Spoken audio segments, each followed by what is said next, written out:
Welcome, everybody. I'm David Bank. I'm the editor of ImpactAlpha. It's great to see so many impact agents of impact on the call, and a particular shout out to those of us on the West Coast where it's still a little bit early. So thank you for joining us. As is always the case, there's so many great folks I see in the audience here. You all could have been on the panel itself. So go ahead and introduce yourselves in the chat. Let us know who you are, obviously, where you're coming from, and maybe anything you want to share about how faith informs your own investing or your own work. Just a few pieces of housekeeping. The call will be recorded and available this Friday with a roundup post. There's the chat, which is a place to share resources and chat, obviously. If you want to ask a question, and we'll get to them later in the program, there's a Q&A function. Sometimes it's buried under the More tab at the bottom of your Zoom screen there. So that's the way that you can make sure it gets in the queue. Sometimes the chat goes by so fast it's hard to follow. So ask your questions in the Q&A and do your chat in the chat. I want to send a big thanks to the Impact Evaluation Lab, and we'll meet Terry Keeley in a moment, which has made this call available to you all, and has been a good friend and partner for the last few years as they've gotten up and running. So let's actually get to that and say hello to everybody. Terry, welcome to our Agents of Impact call number 82. David, thanks so much for the work you do. You know, we have a shared deep friend and partner in Jim Sorensen, so I'd like to give Jim an early shout out on this call as well in leading a deepening of the impact investment ecosystem. And to my friends, Jean Baptiste Sue, it's a busy time. Thank you for making time in the middle of July, oh my gosh, for a webinar. Indeed. And let's just introduce everybody and welcome you, Jean Baptiste de Franssu. And we'll do the proper introduction, but welcome to the call. Thank you. And Sister Sue Ernster, coming, I think, from Wisconsin. Welcome. Thank you. It is really good to be here. I'm honored to be with Jean Baptiste, Terry, and yourself, David. And I know you all know each other, have been working together, and that's one of the impetuses for this call. So, and Keeley Coleman from Sovereign's Capital. Welcome, John. In Atlanta today, the home of the World Cup semifinal. and you have a ticket. It's a privilege to be here. I will be in the cheap seats today at the World Cup. I suppose this is the moment to extend condolences to Jean Baptiste about yesterday's game. It is what it is. Terry, let's sort of set this up. You're the founder of Impact Evaluation Lab, as we said, and as you said, Jim Sorensen, who is a mutual, just for full disclosure, investor, I believe, in both of our companies, as well as you said, a huge influence over the field and a great friend. You and he framed up essentially this call in a post in ImpactAlpha a little bit ago. And you've also been working on this publication called A World Made New. I think we'll hear more about that. But I love the framing, how faith-based investors can move just from what they're against or screens and to what they're for. So just help us understand what you're getting at.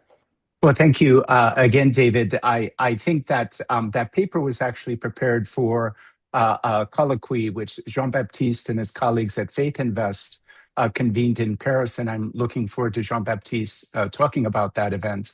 But in effect, the opportunity that now exists, David, for men and women of faith to align their financial resources not only with their values, but also proactively with the outcomes that they're trying to create, to be a part of what we all in the faith-based world consider to be God's creation, honoring God, both through our manifestations with other human beings, but also the earth and its physical presence. And there have been a number of initiatives that have tried to promote this, ESG investing being the most recent, but it's very clear, I think, to those of us who are now deeply embedded in the impact investment ecosystem, that it is possible to have everything that we need and want financially to achieve our financial goals, while simultaneously promoting better, more optimal economic, social, and environmental outcomes. And that's the purpose of today's call, to look at how it is that faith-based investing can be aligned with what Martin Palmer, who was really Jean Baptiste, one of the inspirations for Paris, said. How can men and women of faith be known through their finances, what they're for, rather than what they're against? Terry, just give us a sense of the scale, or sort of what's at stake here. The resources are quite considerable. Sure. First of all, the global resources are unsurpassed. We live, David, in a time of great financial abundance, probably underappreciated. Global financial assets available, if you include bank lending, exceed $1 quadrillion, $1,000 trillion. I think it was in Paris that I heard the figure about $12 trillion of that have been entrusted to organizations that are faith aligned. Perhaps even more if we include every Islamic investment, because the Islamic faith finance consortium actually is much larger than 12 trillion alone. The point is this, though David. There is a great opportunity if we have the right analytics, the right research, and the detailed will and capabilities to have one's capital not only achieve one's necessary financial needs, but also create the world that we all want to be a part of, that honors God and honors all of His creation. And you mentioned Islamic faith, and I know in Paris there was many faiths represented. So this is not just a Catholic or a Christian effort. This is multi-denominational, right? Great question for Jean Baptiste. Okay, now maybe Terry, just help us understand your role here. I know, Impact Evaluation Lab, but how did you come to this faith-based work? It's so interesting. Jean Baptiste and I have known each other since 2009. I wrote an op-ed for Notre Dame magazine some time ago, and it effectively looked at how it is that men and women of faith can lead a productive life in the world of finance, something that John Coleman has done all his life as well. And that led, I think, to a series of beliefs, David, that if we had the right analytics and the right transparency, more and more people could actually use their capital in very productive ways for non-financial purposes, for non-financial goals. And John and his colleagues at Sovereigns Capital have been doing that. And Sue obviously has been active at doing that as well. So you have great representatives of success on this call. In the paper, A World Made New, that Jim Sorensen and I co-wrote, we also talked about the determination that the Sorensen Impact Foundation has had. They put 100% of their assets, David, into impact in 2017, and they have outperformed their market-based benchmarks by 70 basis points per annum ever since 2017. So we don't need to ask the question, is it possible to have one's capital generate both positive financial returns and non-financial returns? We just have to ask ourselves, how can we do it? And how can we do it in scale? And you mentioned analytics, and I think maybe this is the moment just to clue folks in and give you a chance to toot Impact Evaluation Lab a little bit and just tell us what that is and how that fits in. Well, no tooting, just to say that we have assembled the world's largest database of accredited impact investment funds so that investors can look through the database, put in their own search criteria and their own financial needs, their own desires. Some people may want to affect Bolivian families in the Andes. Some people may want to take carbon out of the air. Some people may want to take plastic out of the ocean. Some people, like John Coleman and his colleagues, may want to explicitly promote human flourishing. You will have the ability to search in our database this precise outcomes that you're trying to seek, and know that the data is reliable, and know that the data has been authenticated. Terrific. Well, Terry, I'm going to rely on you to be my co-host here and help with the conversation. But let's move on and bring in Jean Baptiste. And Jean Baptiste, you were until I think recently chair of the supervisory board of what is colloquially called the Vatican Bank, and now heading this interfaith investment movement, Faith in the Common Good. And I think you helped organize this gathering in Paris that Terry has referenced. So maybe just bring us forward in terms of what your work is and what you're trying to do. Thank you, David. Good morning to everyone. Again, pleasure to be with you. To make a long story short, I took over the chair of the Vatican Bank back in 2014. And one of the things that struck me was that my office, the office of the president of that bank, is exactly 3 floors down from the window where the Pope appears for the Angelus on Sunday. And I used to say that the Pope would appear and deliver the speech that he delivers at the Angelus and says a number of things about the world, some of the challenges that exist out there. And historically, on Monday morning, the team would come and do exactly the contrary in the investments we made and said the day before for the Angelus. So one of our key driver was to really build a faith-consistent investment approach for the Vatican Bank. But whilst doing this, I also came to realize that generally speaking, there can be no generalization, but generally speaking, many dioceses or many congregations in the Catholic world are not very well advanced in this issue of faith-consistent investment. So we started by trying to work with all the global church, people from all around the world, and sharing ideas, views. We even published a document called Mensuram Bonam that established principles on which, on the basis of which people should work to try and establish a faith-consistent investment approach. But to the point of today's call, what also struck me is that we are not the only religion out there trying to address this issue of faith-consistent investment. And some of the other religion, in certain cases, are in fact more advanced than we are in the Catholic Church. So the idea was, we should establish a dialogue. We should reach out to all those people, and we should say, look, this is what we're doing, but what are you doing? What can I learn from what you're doing? And this is what led to this famous April conference in Paris at the Collège des Bernardins, where Terry and Sue and Sister Sue were amongst others, were present. And we came out, so we had about 12 religions in the room from the East. We had some Hindus represented. There's a number of Christian churches, and there's some Muslims, all of them coming from all around the world. And there were really 3 takeaways from that conference. The first one was the absolute need to develop a center of excellence on interreligious financial dialogue and cooperation. That does not exist today. Again, we need to talk.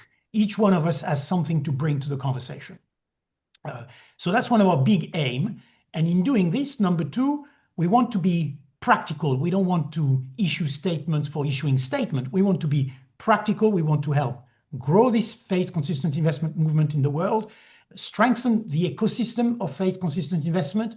And that implies looking at issues like training, fund opportunities, impact benchmarks, coordinating engagements, and so on and so forth. So that was our number 2 step. First, create a center of excellence on interreligious dialogue. Second, come up with practical issues. But third, also very important, try and get the major religious leaders of the world at some stage to issue a statement together. For the common good, how important is faith-consistent investment? Because there are more things that get us aligned than things that get us separated in the way we run faith-consistent investment. So that's our ultimate goal. Engage in dialogue, try and share, try and work together. So maybe just what's your sense of sort of how far along we are? I know that Pope Francis in the day issued various encyclicals in this regard, and there's been other efforts, but I would guess you would say we're still quite early in this effort in terms of really moving that amount of capital that Terry referenced. Yes, one of the issues we have, David, is some religions are very decentralized when it comes to money. Some are more centralized when it comes to money. The Catholic Church is very decentralized, contrary to what people may think. Regarding money, the responsibility lays on the ground in the dioceses, in the congregations. And Rome, the Vatican, has no say in the way people are managing their money. Again, other religions may have a more centralistic view of those aspects. And that is an important fact, because when you try and have a dialogue, it's not that we can gather 20 or 30 religions of the world and we have 30 people in the room and we deal with the matter. No, we need to reach very large, and we need to talk to all those people who are ultimately in responsibility to manage money, to manage financial portfolios, and that dialogue must occur between these people. Hence the idea to try and have this center of excellence for interreligious and faith-consistent investment dialogue. And I imagine, I mean, just give us a sense of sort of the discussion. I imagine that it's not so different in some sense from how the conversation might go in the boardrooms of a pension fund or a university or even a foundation, which is we have expenses, we have liabilities, we must meet our benchmarks so that we can do our business. This values aligned is fine, but how do we get the returns we need, and how does that discussion play out? Well, there's a couple of, without going into too many details, there's a couple of critical points to look at. First of all, is everyone around the table sufficiently trained? Does everyone around the table have sufficient competence to manage the portfolios? That's a very important point, because that's not always the case, particularly when money is totally decentralized. So the issue of training, the issue of education is very important, number one. And that's the same amongst all those different religions, again, depending on the type of model they have when it comes to managing money. The second thing is, we Catholic may have certain sensitivities as far as sectors where we would want to invest or sectors where we do not want to invest. For example, for Catholic, no one goes anywhere close to any investment that goes against the fundamental principle of the sanctity of life.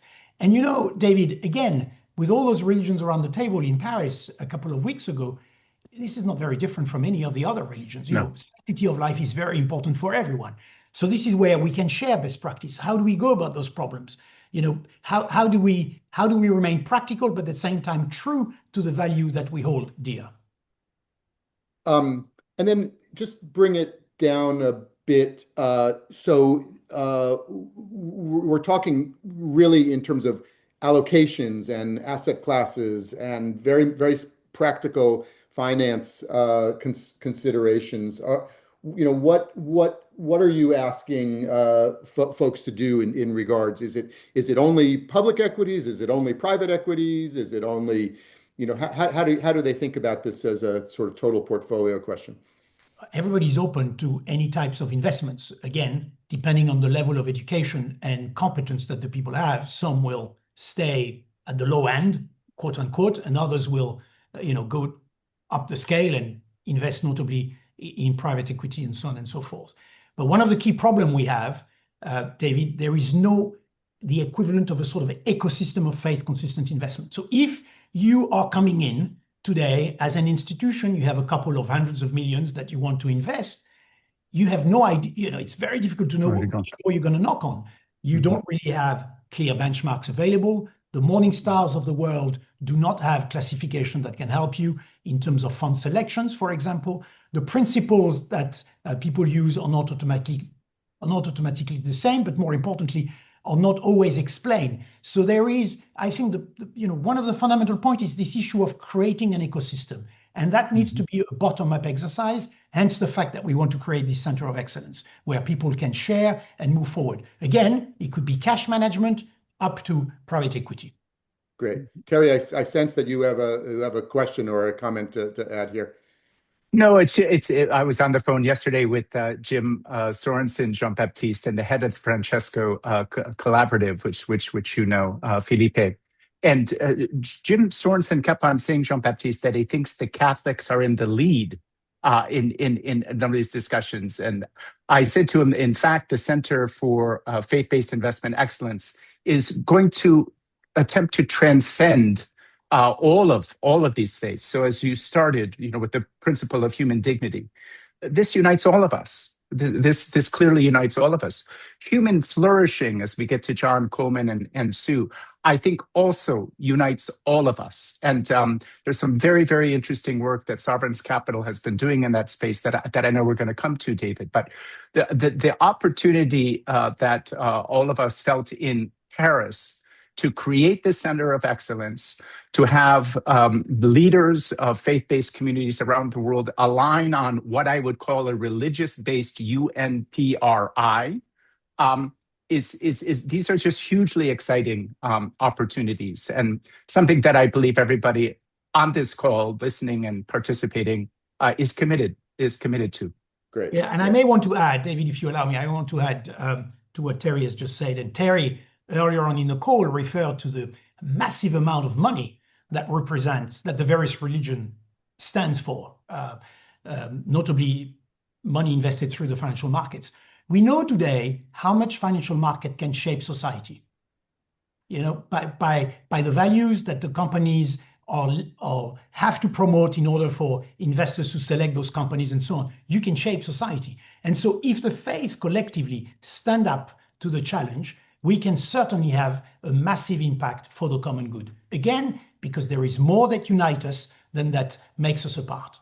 Great. And that's a beautiful segue to Sister Sue. And welcome again, Sister Sue. And you are the president of the Franciscan Sisters of Perpetual Adoration. And we've always been here at Impact Alpha very taken by the pivotal role and the early pioneering role that the nuns have had in impact investing. Some people say the original impact investors. So tell us a little bit about how you think about this and what your order is up to. Thank you, David. And yes, women religious in the United States have been investing in non-traditional market ways. We have called it alternative investments. Now, over the last 6 years, we've really looked at, as FSPAs, how this is impact investing. And we participated in the Livable Futures Workshop 6 years ago, which really helped us to understand that while we have been doing the excluding and the shareholder advocacy in the public arena in line with Mensurum Bonum, we also had the opportunity to enter into private markets, which allows us to enhance our portfolio. And we've been exposed to adding additional criteria to our investing. We've been adding now for our impact investments, are they in line with Catholic social teaching principles? And then for us as a congregation, we have specific areas of focus. And as we've been investing in the impact arena in our private equities or private market, the questions have been, how are these in line with our provocative movements, such as challenging our white privilege and creating access for all? So when we're looking for the investments, we look to see how they are in line with our areas of interest. And we have learned that this is part of our mission, and the world is really looking to us to see where we are witnesses, where our values are, because as Jean Baptiste said, the financial markets really show like what's important. So when faith-based investors, not only Catholic investors, can pool the energy and the resources into investments that are going to be better for the planet and the humans, really we're keeping the flourishing of all at the center rather than extraction and making money, the most profit. That is also a desired outcome. And really, we're doing this in response to Pope Francis's book, Let Us Dream, where he really asked us to look to create an economy where all can thrive and all have access. And it's really been interesting, as Jean Baptiste has said, to find the benchmarks, because we've been working with our different managers and consultants, and the perception is you have to take a lesser return.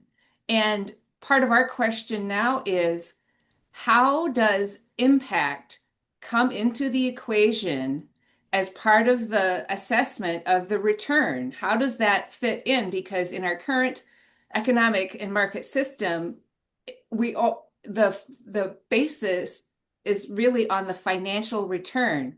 So how can we also create benchmarks that allow for impact, or how people and planet are really benefiting, be part of the equation and consideration? I love that the finance is actually part of the mission, not just in support of the mission. It actually is the mission, or can be part of the mission. So maybe just to help us understand what that has meant in practice, are there areas that you've moved into? Are there areas you've moved out of? To Terry's point about what we're for, not just what we're against.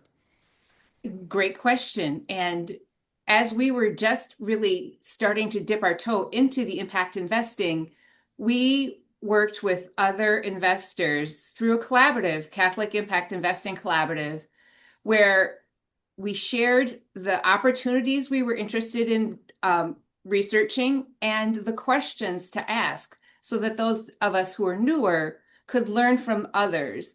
And some of the investments we've made have been in where a sole proprietor business is, the owner is retiring, and this management firm comes in and turns it into an employee ownership, and working with the employees for about 5 years to get them trained so they understand how to run the business. Another of our investments is local.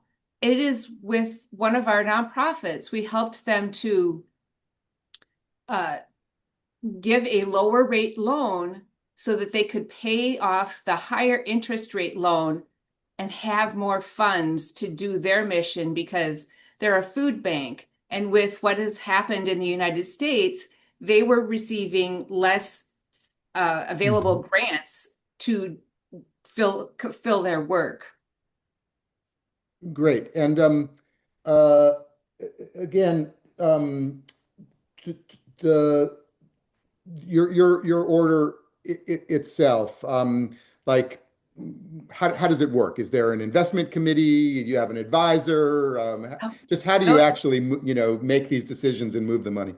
That's a great question. And yes, we have an investment committee comprised of our sisters, and then we have consultants and broker and managers that work with us as well. And we're also working for our impact investing sleeve, because as of now, we're treating them differently. We're working with Charism Capital, which is working to find opportunities where impact, which is in line with the values of Women Religious, are where those funds are needed, because they may not be at the top of the radar in other firms' investment opportunities. And we don't always need to receive the highest return.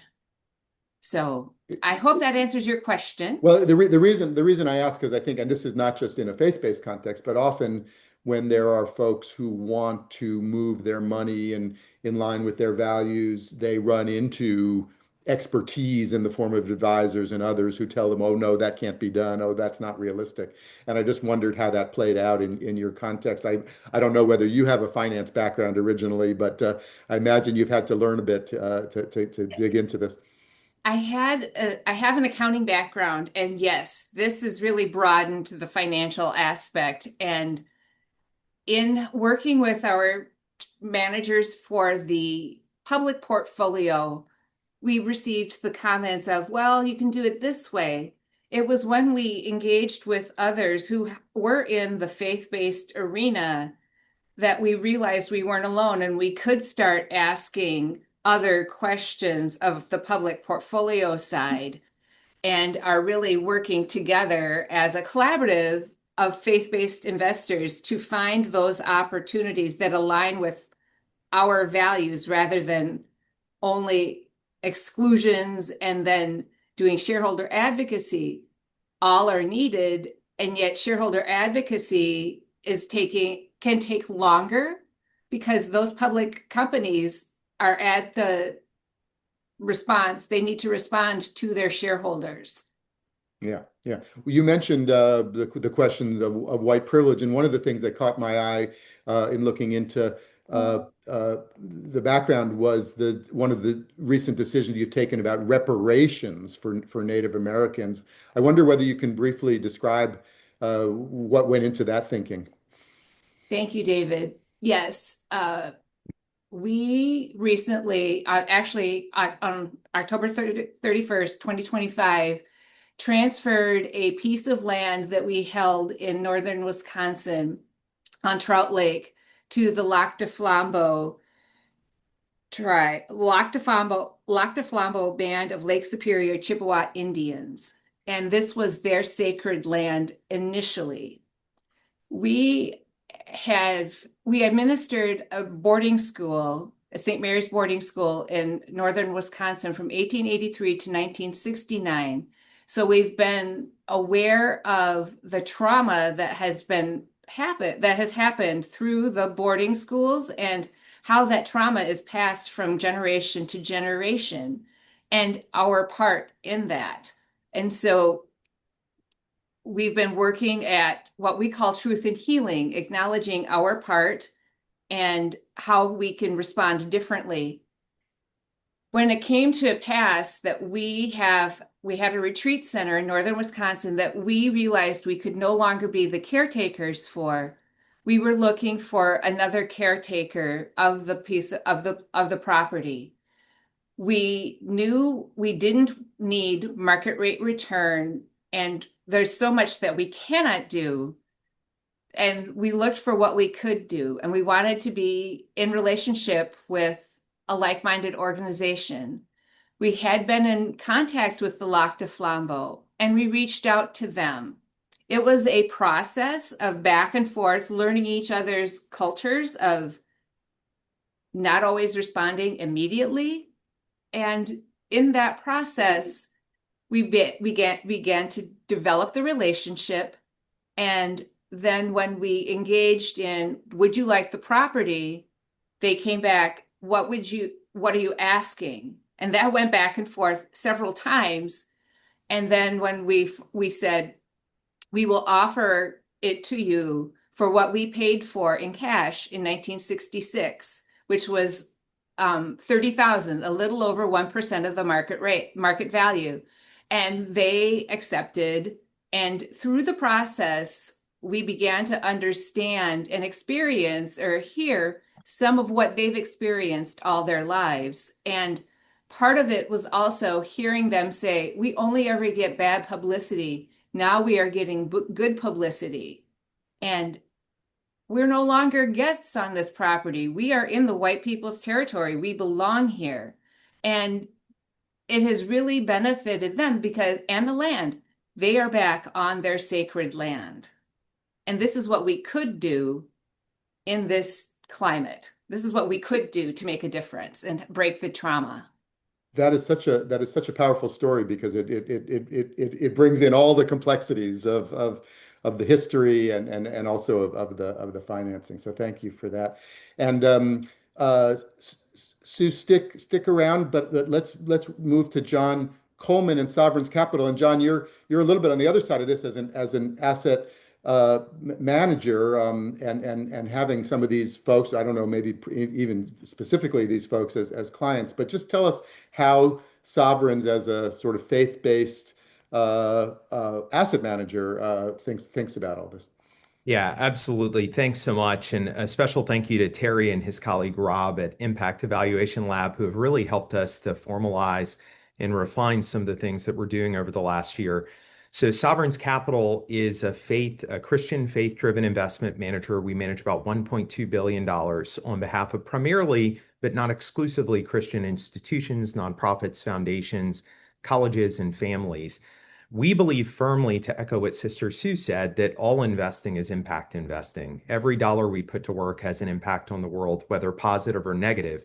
And the only question is whether we're stewarding that capital in alignment with our mission to create a positive impact, or whether we're neglecting that as a tool for positive impact in the world. At Sovereigns, our mission is to love God and love our neighbor through investing, which is an echo of Jesus's great commandments.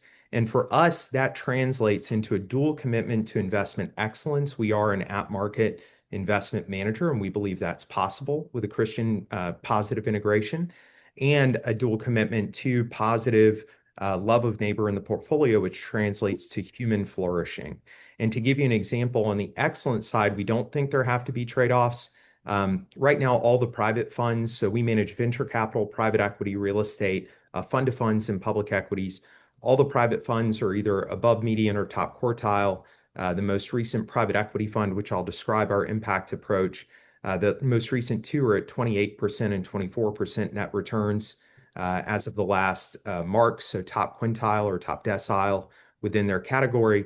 And that's important to us because on the other side of that is the Salvation Army or the National Christian Foundation or others. And if we create return, we're enabling those in missions in a way that amplifies the impact that they can have. Within the companies, what we've worked on with Terry is this love of neighbor translates into a commitment to spiritual formation and human flourishing. For us, just briefly to lay out the framework, that first looks like the alignment and character of the leader. So finding the leaders of these companies, often which we own the whole thing or we are a significant shareholder, that are committed to integrating these principles of human flourishing within the companies. And then we have kind of a three-part approach to what achieving human flourishing in a positive way looks like through investing. That starts within the four walls of the investment, whether that be a real estate investment or a company. And we've actually worked previously and now with IEL to integrate the Harvard program on human flourishing, their six-part framework for human flourishing, which includes character and virtue, meaning and purpose, happiness and life satisfaction, close positive relationships, spiritual, mental, and physical health, and financial and material stability, and translate that to practices within the four walls of the company or real estate development. And I won't list those exhaustively, there are quite a few. But for example, within all of our private equity holdings, we have chaplaincy resources available to every employee of those companies. We have an employee benevolence program, which is a fund, a granted fund set aside for any employee in crisis so that they can apply anonymously to that fund. And if our companies can't afford it, as in the case of our venture portfolio, the GPs have set up a nonprofit that grants funds to the underlying employees so that if an employee has a medical event or is losing a home, they can apply to that in order to meet that crisis through their professional environment. So there are a series of practices aligned with those principles of human flourishing. The second lens is outside the four walls. So what impact is that company or real estate development having on the world? And that looks like for us, redemptive products and services. Is this resource that they're providing actually doing good in the world? It looks like workforce development. It looks like creation care, supply chain sourcing and ethics, et cetera. So not only what's happening within the company, but what are the employees and leaders of that company doing in the world? And then the third leg of the stool for us is what we call catalytic community, which is core value of Sovereigns Capital. And that's where we're encouraging people who aren't even LPs in Sovereigns or other general partners of private equity and venture funds to lean into the way that faith can influence the impact that we're having. So annually, for example, we host about 150 different venture and private equity firms at a gathering specifically for faith-driven investors to talk about and incorporate the practices I mentioned in the portfolio companies. We host about 200 CEOs and CIOs of Christian institutions, of Christian consultants and advisory firms and family offices to come together to trade notes on what they're doing to have a positive impact. And then we aggregate people within our companies, our CEOs and our limited partners, so that they can be of counsel to one another. And so blending together those three things, we are attempting to create holdings that can have a positive impact. And it's really cool to see how that materializes. I mentioned a few practices. I can dive into examples if it's helpful, but it's amazing that you can both achieve top returns because we think culture is the greatest competitive advantage in business. And those impact PCs actually enhance our ability to outperform, but you have positive impact. Yeah, I can't resist what we call that point you just made about how the thesis enhances the returns is impact alpha. But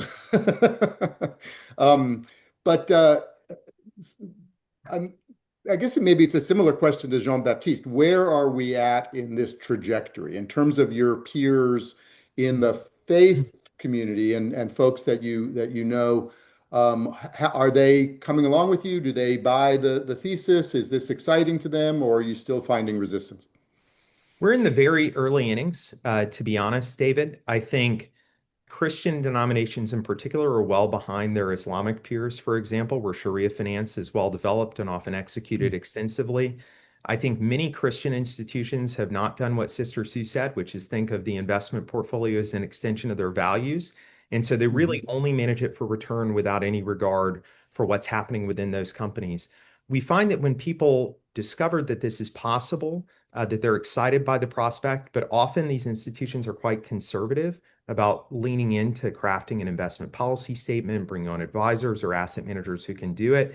And there's still a negative perception. We actually avoid the term impact investor for our firm because there's a negative perception where Christian institutions will often say, we're going to set aside 5% of our portfolio for impact investment and manage 95% without any regard for the values. And our point of view is, hey, we're building funds that perform better than your mainstream private equity managers or venture managers. We want to compete with them on the merits, and we're fully integrating the principles of faith. And our hope is that as that ecosystem develops, more Christian institutions will not set aside a 2 or 3% impact sleeve, but really think about how to incorporate the values of what they're doing, both public equities, fixed income, and private markets, into the comprehensive approach their portfolio has, which is more akin to what many Islamic institutions do today. But very few religious institutions do that. There are a few Baptist foundations that are fully integrated at this point. There are a few nonprofits like the National Christian Foundation that are fully integrated, but those are the exception, not the rule at the moment.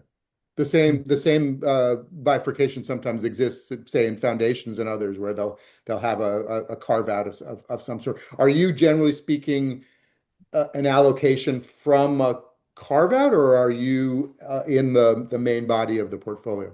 We endeavor to be in the main body of the portfolio, and increasingly that's happening. And we've set so I came out of the mainstream investment world. My prior firm, which Jean Baptiste has some experience with, managed about $1.5 trillion in assets. And I came on board to help lead sovereigns to institutionalize and professionalize the Christian faith-driven investment space. And so to our great fortune and glory to God for it, we've never failed consulting due diligence with mainstream consultants like Mercer, LCG, et cetera. And so we're attempting to build such that we become a core allocation. And for many institutions, that's true. Many institutions, though, are incredibly conservative on two fronts. One, we find a lot of Christian institutions have failed to incorporate things like alternatives or even equities. And our point to them is, hey, having a fully fixed income portfolio feels conservative. But if you have $1 billion earning 4% for your mission, instead of $1 billion earning 10 to 12% for your mission, over 10 or 15 years, you're actually sacrificing a couple $1 billion that could go in support for your mission with the growth of that portfolio. So they're conservative in that respect sometimes. And they are very cautious about trying to move with faith-driven managers and trusting that there's an ability to perform like mainstream peers. And the conviction, often there's just not a lot of time and attention placed to it. So they're like, man, I've got my hands full with my mission. How do I think about my investment portfolio this way as well? But from our point of view, that could have remarkable impact. That $1 billion or $100 million in your portfolio could be impacting millions of lives for the mission that you have in the same way you're granting or giving dollars to. Great. I know I love the catalytic framing as well, and I know it's not just institutions or orders. I think it's even individuals and retail investors, as sometimes people talk about. You have a book, Good Money, that has 6 steps for building a financial life with purpose. I don't know if you want to go through all 6, but give us a little bit of a flavor of what folks can do. Yeah, there's nothing quite as shameless as an author with a new book, right? Well, I've been very fortunate to have a relationship with Harvard Business Review for about 15 years. This is my 3rd book for them. I'm one of their principal writers on the topic of purpose and human flourishing. So my last book was on purpose at work. And what I noticed was there was no book, to my knowledge, in the market that tried to address the intersection of money and human flourishing. Obviously, faiths have a great deal to say about this, and almost every ancient tradition is aligned. The book talks about Buddhism and Hinduism and Islam and Christianity, Judaism. They all tell us that the love of money is the root of all kinds of evil, that we should be very cautious about the unique temptations of money. And yet today, there aren't books addressing this intersection of comprehensive human flourishing, which includes things like character and virtues, service to others, deep and positive relationships, and the way we steward our financial wealth. And often people with great financial wealth find their lives are derailed because that money has actually impeded their ability to flourish. And so in the book, kind of an extension of what I do in my day job, I wanted to articulate a framework like like my own Christian tradition and many others that tells us how to use money as a tool, not a goal, right? It's not an ends, it's a means to try and achieve good in the world, right? In our own lives, the lives of our family, and the lives of others. And as someone who works around wealthy families all the time, like many of you, you see it go both ways very frequently. Often money actually becomes a disruption to the family. It leads people astray as often as it helps them to do good. And so the book is intended to connect that flourishing framework I spoke about earlier to the way in which we can steward money in our own lives and the lives of others. And on the institutional level, one of the things we do is my partners and I have funded a few nonprofits that operate separately from us, 501c3s in the catalytic community world, called Faith-Driven Entrepreneur, Faith-Driven Investor, and Solving the World's Greatest Problems. One targeted towards those building businesses, one targeted towards investors, and one targeted toward philanthropic capital, helping people to understand, even if they're not investors of ours or not in our portfolio, the ways in which they can build companies or invest or give in deep accordance with this commandment to love God and love others. Great, great. There's a number of questions coming up, and the time goes by so fast. I'm going to throw one into the mix here, and then we'll get to that's for all of you. And you mentioned, and human flourishing comes up. In the current context, it's hard to hard to think of that without thinking about the AI questions. And Pope Leo has recently had his encyclical on that topic. And I wonder, and I know we have our friend Paul Fellinger from Liberty Institute on the call, so he might appreciate the question of how can faith-based investors think about investing in what might be called good AI. And any of you might be, including Terry, if you want. I'll just quickly, maybe that's a good one for Jean Baptiste, but I'll just quickly give a plug for Pope Leo the 14th, which is that the Magnificat Humanitas, which is the encyclical that's been written on this, can basically be summarized in two sentences. AI should serve humanity. Humanity should not serve AI. And I think if one looks at through those very simple principles, David, investment theses arrives. I don't know, Jean Baptiste, if you wanted to pick up from there, or John or Sue. I might just mention as a technology investor, so we do seed and Series A technology investing, which is often at the forefront of innovation, whether that be energy technologies, hardware, and artificial intelligence. And one of the reasons we emphasize this idea of leadership and spiritual formation for the people leading companies is we think these technologies are coming. And one of the things, in my view, that went wrong with social media was that the people developing those technologies didn't have an anthropology of humanity, didn't have a deep understanding of human flourishing that could shape their creation of these tools in a way that, to Terry's point, to Pope Leo's point, serve humanity rather than humanity serving the tool.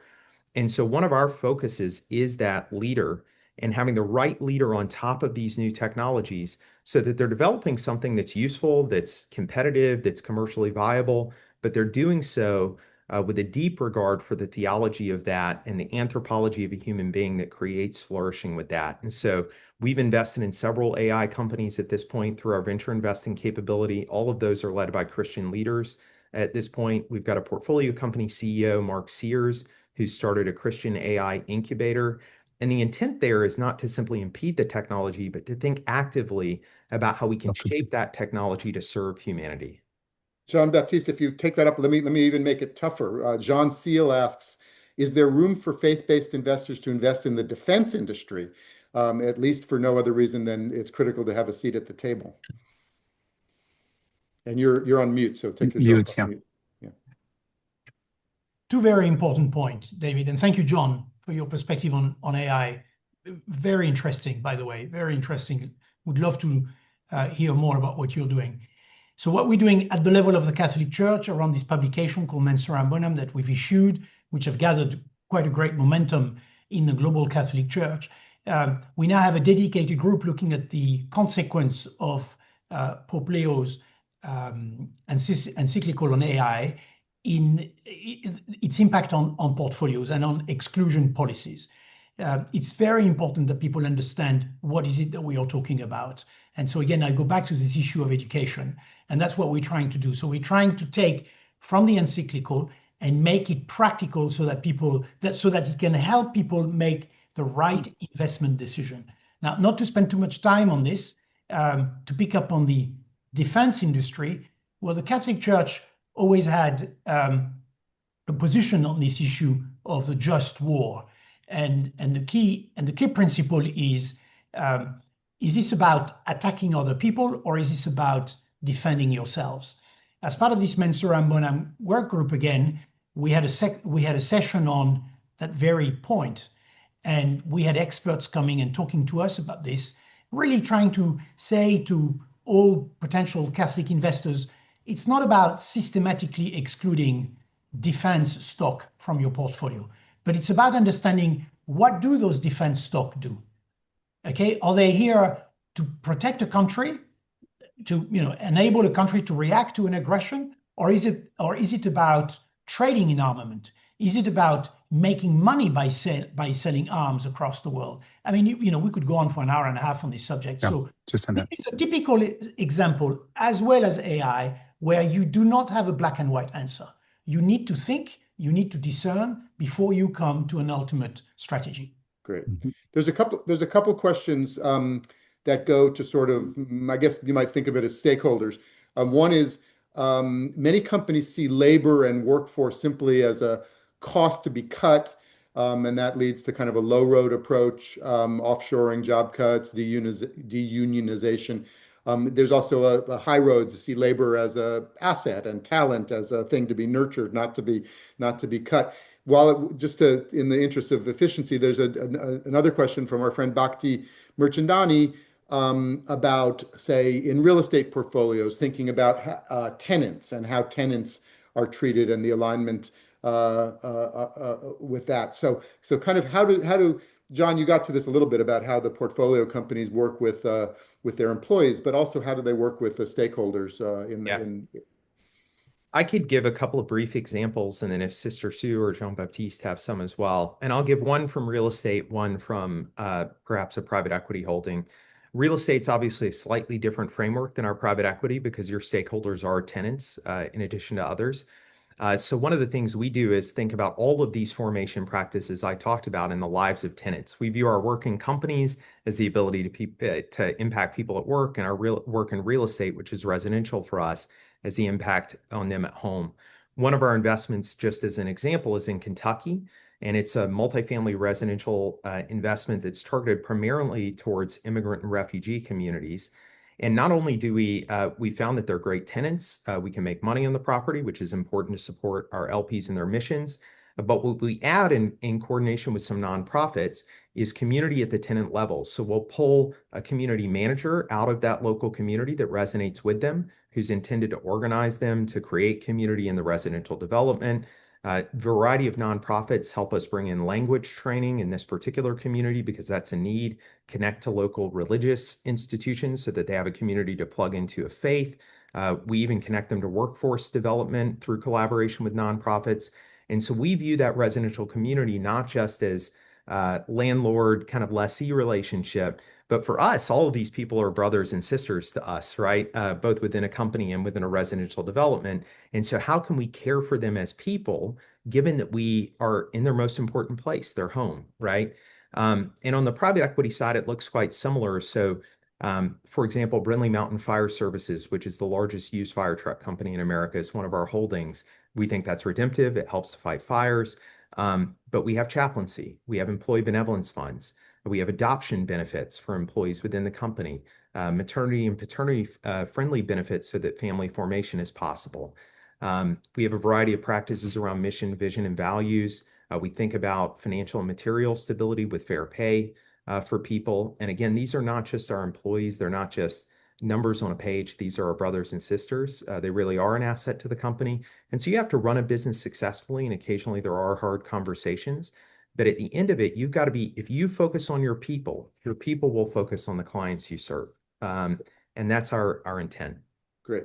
I want to, Sue, I think you might have some thoughts. I just want to say we're coming up on the hour. We're going to slide over a few minutes. Obviously, if folks have to leave, that's fine. But stick with us for a few more minutes just so we can wrap this up in a nice way. Sister Sue. Thank you, David. And to really follow up on John's comments, when we invest in the private sector, we really look at the companies where they are treating their staff well and look at the human dignity. And we also are concerned with how is this product or whatever the company is doing benefiting the end user. One of our investments is a real estate firm which is taking what are called contract for deed deeds and turning them into home mortgages, where the recipients are receiving like a 40% decrease in their monthly payments, sometimes saving up to $200 to $400 a month on their loan payment. I know Black Star Stability Yes, Fund that's the one we're talking about. Yes, we invested in them. Yes. So it's there are companies that are making the world much better. Great. So let me just in the interest of respecting folks who actually have put questions in, Charity Hall asked about links to the white papers and other things. That will all be, if it hasn't been shared in the chat now, it'll all be in the post on Friday. John Seal again asked if there's a toolkit or guidance that can introduce some elements. I imagine that's exactly what is being prepared. And again, that we'll provide as many links as we can to that.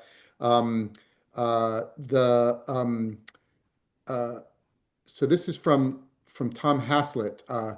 What is the track record of faith communities leading in efforts to challenge the dominant culture? What are the lessons we can learn from millennia of shared history? That might be a long answer. But let's see, what is the essence of this question? Is there how can faith communities define approach to that is more than incremental tweak to the existing paradigm of capital deployment? So that, we've covered. David, I think you've proven that this should have been a 2-hour scheduled call, not a 1 hour. Maybe a series of seminars or a year-long. And we'd be very open to that. I also see people are leaving. If I could just join Please you. Please do. The purpose of today's call for our listeners was really to tell you you're not alone. If you are hoping that your capital can not only achieve your financial goals, but also represent your values and co-create the world, there's lots of resources. John, Sue, Jean Baptiste are leading in their own ways. More on that Center of Excellence, Jean Baptiste. I had a call with David Zellner on it this week, and we're excited about providing those resources. Clearly, John, you and your colleagues have been exemplars in this space for some time, and you just showed there is no sacrifice of returns while you are promoting the goals you want. There was a statement, David, that every investment has an impact. Well, let's be clear. Every investment can actually have a better impact. And the more that people think about three-dimensional investing, not just risk and return, but also impact, the world of possibilities opens up. And if there was one, I think, conclusion that we hoped people would draw from this call is don't give up on your joint financial and non-financial goals. There is a way forward, and there are a number of resources, not just our firm, but those on the call, that are here to assist you in that. We just published a paper called Ultra-Modern Portfolio Theory at Impact Evaluation Lab.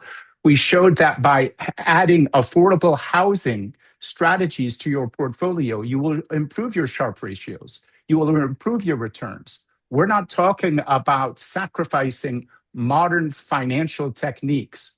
We're talking about how, in fact, impact investing can augment them, can actually help you achieve even more. And it was with that hope, that objective, David, that you agreed to host us this morning. I'm just so deeply grateful for the work of everybody on this call.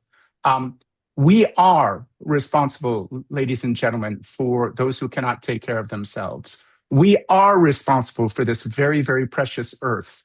4.2 light years away, there might be another one that's 286 million miles. But let's concentrate on this Earth that we've been given. It is, in fact, as Laudato Si said, our own responsibility to protect this divine gift. So it was that hope that we wanted to bring this group together. David, Jean Baptiste, John, Sue, so grateful for all the work you're doing. So grateful for what you do. Well, that's a very good coda, Terry. I just want to say, you mentioned affordable housing. I think if I know the history right, Sister Sue, that the nuns were some of the first investors in affordable housing before it became a institutional asset class as it is now. So there's a object lesson right there, that things move along, and as John Coleman said, they become investable, they become competitive, they deliver those kinds of returns. So with that, maybe let's let folks go. As I say, we'll be on this beat. We're very keen on all this, and we want to encourage not just the speakers here, but everybody who's listening to send us your thoughts, your ideas, your guest posts, your deals, your frameworks, your funds, your questions, wherever you are at on the journey. We will meet you wherever you are at on this journey. Well, so thank you everybody, and thanks you, Terry, for bringing us all together. We'll see you next time. Thank you very much. Thank you, David. Thank you. Thank you.